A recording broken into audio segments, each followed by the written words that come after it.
others received the same opportunity he was given. An SEC 75th anniversary story of character. Real game has been the game of life, and now they are playing the game of life, the biggest game that they're going to play. And the man who once counted his victories in football games won now knows true victory when he sees it. Although I got a Super Bowl trophy, Tyrone P. Keys. but the other trophy that meant so much to me was being inducted into the Hall of Fame by the Education Department. Now I just get a big thrill out of seeing other people achieve their dreams.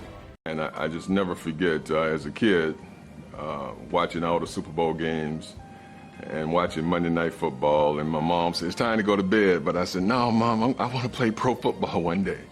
And I never would have ever thought that when my dad took me outside to kind of throw the ball around, that this ball would have taken me places. But I want to tell young students, the ball without education and without the proper mentoring is a disaster.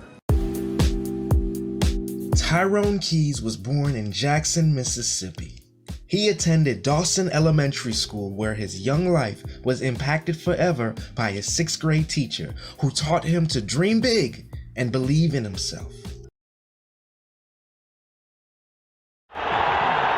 Soldier Field, Chicago, Illinois.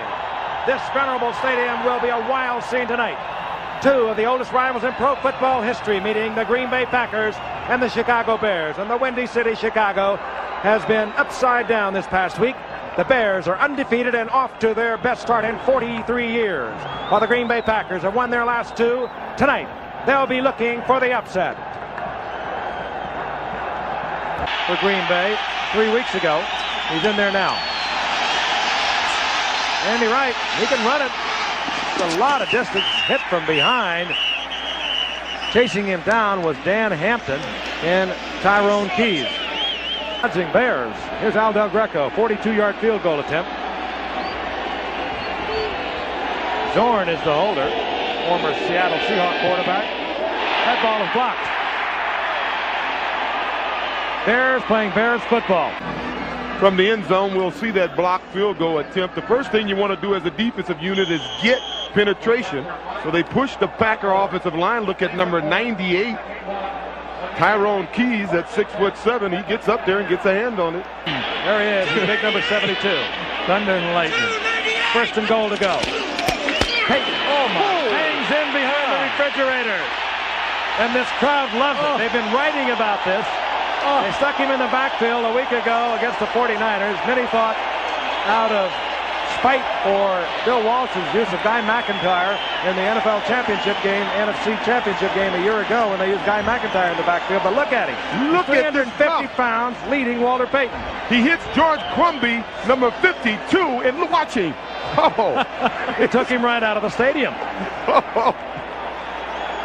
That's Crumby. Definitely, when I went there, I never forget meeting Walter Payton, and of course I grew up watching Walter Payton, and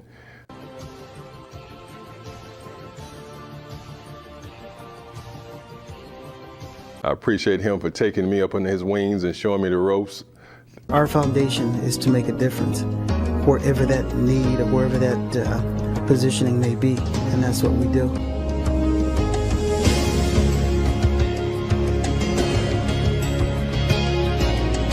Walter's dedication to helping kids is evident even when it comes to the simplest of tasks. I'd like to get into a situation when you sign autographs that you interact with that person somehow, or you ask him questions about where he's from, what he's doing. Walter, how are you? Nice to meet you, man. Pleasure's all mine. Who's that? That's my son, Simon. Hi, Simon. How are you? Yeah. Can you sign his ball for him? I'm glad to. I have 2 kids, and if they had an opportunity to meet, one of their heroes, I would appreciate it if they, would give the courtesy to be just a little personal. As great as superstar he was a great man. And we're not doing this because we're greedy. The Bears are doing it to feed the needy. We didn't. With Tyrone as a pretend keyboard player in the video and a valuable defensive end on the field, the Bears shuffled all the way to the Super Bowl 20 title following the '85 season. The temperature, winds gusting up to 35 miles an hour.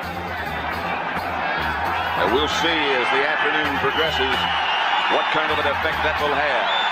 Butler Looking away from Brown to Redden. Floats down at the 5, and Redden brings it out from there to about the 18. Cliff Thrift down to make the tackle. This time is where Buddy Ryan has a new wrinkle, and that is to put Tyrone Keys in on passing down. They have their direction. Handed away by Tyrone Keys. That was part of their package. That was part of the scheme. He's 6'8", and he batted it down.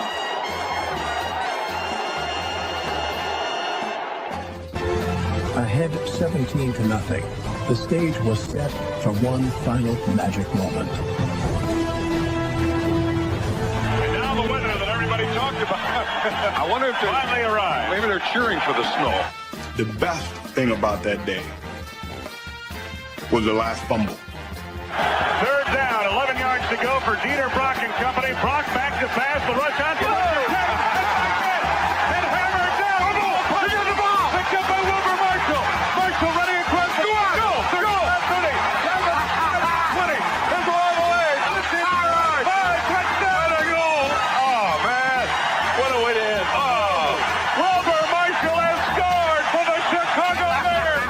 Because today they became the first playoff team in history to record back-to-back shutouts. First it was the Giants, and now it's the Rams. I can still see it in slow motion when Wilbur Marshall picks up the ball. The Fridge is leading him down the field, and we all are just running with him. Fridge ain't losing no ground now. He's right with him. You can't write a script for this, just the way it all ended. Not to get theatrical, but I mean, how better can you write a script here for crying out loud? And the snow starts coming down, and the fans went absolutely crazy.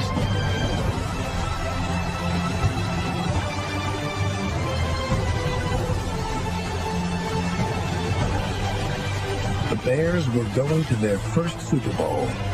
Mike Ditka's thoughts turned to Papa Bear George Halas, the man who had hired him to get them there.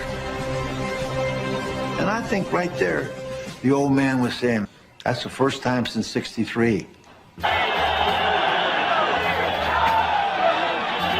And finally, a Super Bowl for the Chicago Bears. Walter Payton hugging Virginia and Ed McCaskey. Now linebacker Otis Wilson. Inside the Bear locker room with the owners of the Chicago Bears. She, of course, is a lovely daughter of the late George Halas, the founder, who was the coach of this team the last time they won a championship. And the Fridge, number 72, William Perry. A team of destiny, according to Bud Grant, before this game started. And the former Minnesota Viking coach knew something there, because today they became the first playoff team in history to record back-to-back shutouts. First it was the Giants, and now it's the Rams. This was earlier today in the Bear locker room as the Bears packed in preparation to go to New Orleans for the Super Bowl engagement with the Patriots. That's Tyrone Keys getting his gear together. We're just hard by the side of that locker room.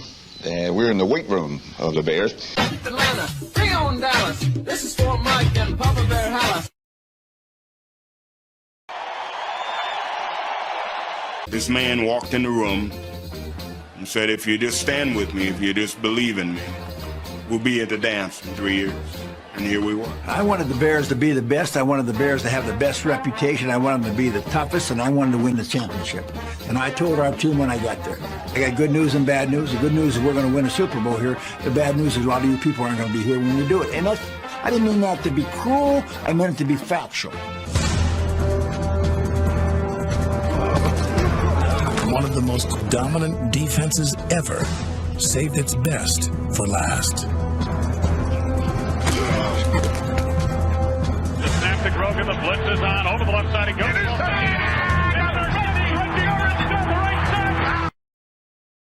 We just took it at them, and we played Bear football today. You know, they tried to come out and do some things and intimidate us, but I think they learned that nobody intimidates the Chicago Bears. Don't talk about the spread, but you beat it by 3 times at least with the 46-10 victory.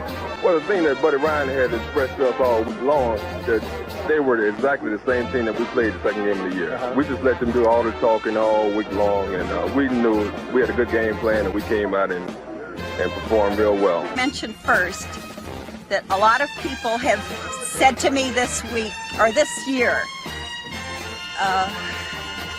isn't it too bad your dad wasn't here to see this? Well, I think he's been with us the whole season, and I think he's here with us now, and he'll be with us always. Tyrone Keys, a former Mississippi State football player, came back to this his hometown, his native town, met with the school that he went to, the elementary school, met with kids and spoke to them about believing and achieving, and it's a really inspirational story behind Tyrone, and I got to share it with you all. And again, this is a segment we call Scott's Thoughts on Sunday nights, and I just want to tell you, in the past few weeks, I've been lucky enough to get to know a man named Tyrone Keys, a former Callaway High School All-American, Mississippi State All-SECer, Super Bowl champion, and most recently, Mississippi Sports Hall of Fame member. His career accomplishments impress. His story inspires. But it's not solely Tyrone's story. It's a lesson and a living lineage and how sometimes the smallest people can make the largest lasting impact. As a football player, Tyrone Keys' journey led him through SEC domination at Mississippi State and Super Bowl glory in the NFL. Yet through all of his triumphs and success, he never forgot about this woman, Mary Hagan, Keys' 6th grade teacher. So when she came out from LSU as a grad and talking to us about LSU and Southeastern Conference football, and gave a chance for a kid like me to really dream, and I began to watch the Mississippi State highlights. So much so that for 39 years, Tyrone tried to contact Mrs. Hagan. The teacher to whom he owed so much had no awareness of the impact she had made. She expanded our awareness of what the possibilities could be. And over the years, I always thought about her. To be honest with you, I did not know, I have a clue that this impact had reached the level it did until after we started talking. If people was like you, you know, if more people like you, this world would be a whole lot better place. And a lot of these children now, really, they would be so much better because you showed a lot of passion. Trust. In 1970 Jackson, this school, like many others, was combining students and teachers, both black and white. You're standing right, because your desk was right here. And I sat right over there. And, I know we had room up here to do our little dancing around and yeah. And the other thing is, I remember those kids line up against the wall when we had too many kids in our class. Yeah. The times were tenuous, and Hagan and her husband withstood great criticism from peers for the young teacher's position. This elderly lady that lived across from me, she was friends with the governor. I don't know what the deal was there, but she came over and told me, said, you need to get all your stuff out of here because they're plotting against you. Right. And my husband already left, so I called him up, and he and his father came up during the middle of the night and packed up all our stuff. What y'all didn't know, I was just practically sleeping on the floor over there, and they were just harassing me with something terrible. You know, back in our era, when Martin Luther King had that famous quote, "It's not the content of your skin, but the content of your character," she came in and she represented what true character is. I want to thank you so much for inspiring me, continuing to inspire me. I'd like to present this to Tyrone. A teacher's gift is knowing that a student has reached his or her fullest potential. And to top that off is knowing that that student is able to return this back to the community. And Tyrone has certainly fulfilled my dream as a teacher. So Tyrone, I would like to present this very special plaque to you, and a special thank you for touching my heart, not only back in 1970, but again in 2009. Oh, well, thank you very much. Thank you. And this is for you. As you know, you got started, my journey got started here at Dawson Elementary School. And that's why I'm back here today, is to share with the students, to let them see the fruit. And I wanted to also share with them the root. So you were the root here at the school. My parents was the root at home. And I want teachers to know around the country that it's the positive words and it's the seeds that they plant within the heart of the students. And it can come full circle if both people come together as one. 40 years ago, I was right here, walking the same halls, sitting in the same chairs that they were sitting in. So I wanted them to have an opportunity to see what the picture can look like for them. We changed classes. Right. But no, when you left, that wasn't, did you finish that whole year out? The semester, first semester. Right. And you know, when you left, you know, a lot of people behind that was kind of hurt behind that. Because, you know, you was such a lovable and respectable person. And there's a lot of people behind you. I never knew all of that. I knew what y'all did to me, but I didn't know what I had done to y'all. Right. It's a teacher's dream, knowing that you had that kind of impact on a young student, especially in elementary. You never know which child you touch and what time of day you may touch that child or in what way. It's overwhelming. Every teacher strives to assist each student in reaching his or her highest potential, and knowing that you accomplish that goal is the ultimate.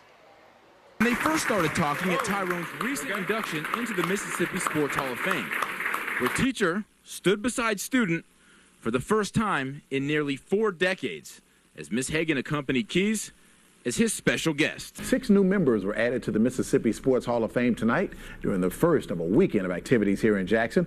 Former USM football coaches Jeff Bauer and Jim Carmody headlined the list of Mississippi sports legends. Hugh Green, Tyrone Keys, John Stroud, and Robert Morgan were also inducted into the state's ultimate shrine for sports heroes. It's a great feeling because it's something I never really thought about. To be in there with Walter Payton, a teammate of mine with the Chicago Bears. Now I'm joining a teammate of mine with the Bulldogs, Johnny Cooks, and then a list of the all-time greats. And to be in that company with some of the greatest to ever play in the state of Mississippi is a great, great feeling. I'm very proud, very proud. Deep down inside, he's the same person now that he was then. A very hard worker, a very caring person, very dependable, very trustworthy. But I'm very, very proud for him and his family. We touch the hearts of these children every day, and they've got to believe in us. They've got to know that we're sincere about what we say and do, and I think that's a big part of it. As you begin to see and reflect back, I mean, you know, just for us to be sitting here almost 40 years later, sitting in this classroom, and they say you don't really find yourself until you go through adversity, and you come in here going through adversity. And of course, the journey, I always tell people this, the journey is not just for one individual, it's for everybody. And so, you know, when you bring everybody back together, and for us to be back here today, and you just shared that story with the Pope, he came down and gave you confirmation. I mean, that lets you know that you following your course. I mean, you're following your calling. What makes Mrs. Hagan and our story so different is because of the circumstances and because of the fact that she could have said, adios, I'm gone. You know, that's courage to me. You know, a lot of times we think football players, we have courage of going on the football field and running into each other. But in 1971 in Jackson, Mississippi, in the heart of the heat of the civil rights movement, and her compassion for us and her courage to travel back and forth from this community to her community, I just never forgot it. Neither did she. It was a special bonding that we had and a special trust that we had to have in one another to be successful. And from the minute we walked in the door, that connection was made. One of the students that I so much admired when I went to Tampa was a young man named LeBron. He was in a wheelchair. He had been in a terrible car accident, had a lot of adversity issues to deal with. And he told me this story while we were at Tampa Digital preparing some of these videos, that he had to stay in the hospital for a long time after this car accident. And he had a lot of nurturing at the hospital. The nurses were very good to him as well as all the other people. But finally the day came for him to go home. And so he was sitting in his apartment in the dark, hot, wondering, what's going to happen to me? Well, it just so happened that Tyrone and his wife had gone out to eat. And at the restaurant, they ran into one of his nurses who said, "We know a young man that needs your help." So he said, "Well, do you have a phone number?" So the nurse gave him the phone number, but they said, "We've been trying to reach him for quite a while, and the number doesn't work anymore." So Tyrone went home, dialed that number, it worked. This young man answered the phone, so sad and gloomy. And Tyrone said, "Hey, what you doing in the morning?" "Nothing." He said, "How about eating breakfast with me?" He said, "Oh, well, that's great." So the next morning, this young man who had nothing was eating breakfast with the Buccaneers. This young man won the Volunteer of the Year award with the Buccaneers this past year for his service with All Sports Community Service. One of the movers and shakers for the group is an inspiration all by himself. An accident the summer before his senior year of high school might have confined LeBron Saffel to a wheelchair, but it hasn't stopped him. He returned to King High School, where he was elected class president his senior year, and after graduation met Tyrone Keys. Now he heads up the Quest mentoring program at his alma mater. Elem from the Tampa Bay Buccaneers, he helps me run the program, and basically our goal is to teach students academic achievement. We're an extension of All Sports Community Service, which is ran by Tyrone Keys, and Sure. You know, he's just been helping us. You know, this Christmas for the holidays, we're going to feed 100 families, and you know, it's just going to be huge. Just the things that we're doing, and just trying to, like I said, inspire and motivate the kids, and help build the community. So today, LeBron is at King High School meeting with Quest students, an organization he heads up. The idea to help students find their way. Twice a week, Saffel and Gaines work together to keep Billy on his academic track. He has so much potential, but he doesn't see that in himself. He's been teaching me things that outside of the classroom that I know that I won't get in some of my subjects. And I want them to really, really understand the concept of giving back and helping someone else. And if they look to LeBron, they will see the power of love and hope and faith. What an example of the power of love.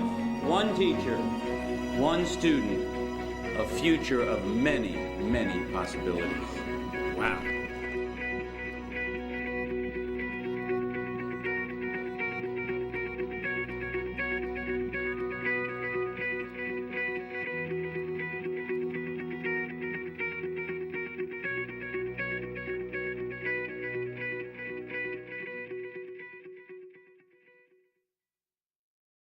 You know, another part to that story that I don't know if y'all ever knew, they were harassing me, something horrible. We can, all of it, tell stories of things that happened back through some of those tough times. Well, it's no doubt in my mind that, you know, as I began to reflect back and I realized that I believe that you were heavenly sent there. From up above came down the heavenly one. Yes, an angel back in 71 who had to shovel her way to depths that very few would ever dig to. This angel experienced things that some would never live through because they would have left. When people told her leave, leave, she stayed because there was a special connection she made. As a teacher with students she kept, even though there were sleepless nights on the floor as she wept. Heartbroken, losing strength, but never losing her purpose. Where she knew that she had to dig deeper in the surface. Because by changing the day's schedule, she would be changing the outcome of the future in these kids. We're in Jackson, Mississippi, only white lady who lives. In the midst of all these blacks, how do I not crack when the pressure is on and I feel like nobody has my back? So I back up, noticing I'm starting something bigger than myself as I'm being judged by the color of my skin instead of the content of my character. Ask Martin, with my intentions pure, teaching for the love. You know it's not for the cash, but still I wake up every day being harassed, truly wondering how long can this last. But I realize that's the price of me being the root, planting the seeds these kids need, in return seeing the fruit that sprouted up so huge and so bright for the world to see. 39 years later, my former student Tyrone who used his keys to open up so many doors, because as he did the right deeds and planted the right seeds, he dug deep into his core and understood his purpose. Now looking back, I'm so blessed I gave so much, providing a service which is essential in this cycle where in return Tyrone fulfilled my dream of seeing one of my students reach their fullest potential. Coming from a seed I could not see at the start, but he saw me as the first, being that root as I now walk with my fruit through the Mississippi State Sports Hall of Fame. It touches my heart, because in this movie I played a huge part by being committed, sacrificing, and my character. Yes, I, Mary Hagan, was courageous. Now I can stand up here with Tyrone Keys with purpose and say, yes, not I, but we made it.